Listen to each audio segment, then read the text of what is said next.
Well, let's hope that legislation goes through very quickly. Let's get a quick history lesson going back over 100 years. It's the beginning of World War I.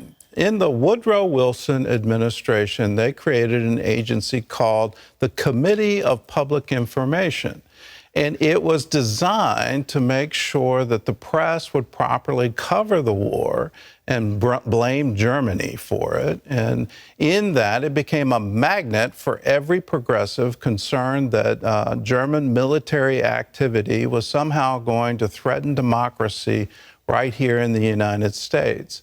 It's amazing the parallel that we currently have a Russian war, and everyone's concerned about the rise of Russian disinformation, the rise of the Russian military, the war in Ukraine, and now suddenly progressives are flocking to we have to control this somehow, and we have to censor, and we have to make sure all the information is accurate and all those things.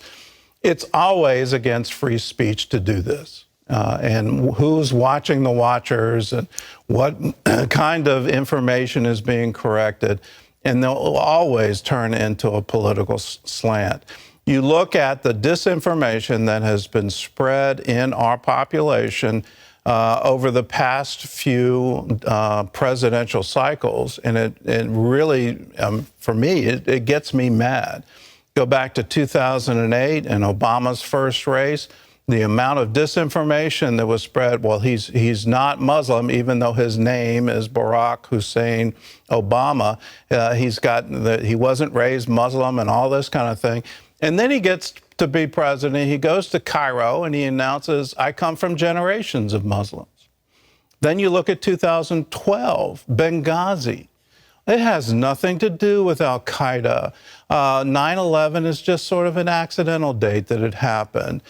This was a spontaneous demonstration because of some film.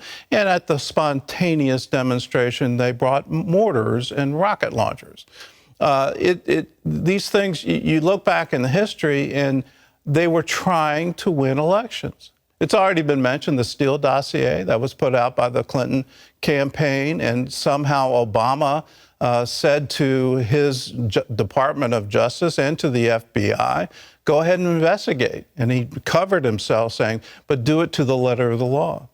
And now 2000, the Hunter Biden laptop, and the amount of effort put into making sure no one understood that, no one got into it, it wasn't real, it's Russian disinformation. And here we are 2 years later, and, well, apparently it is real.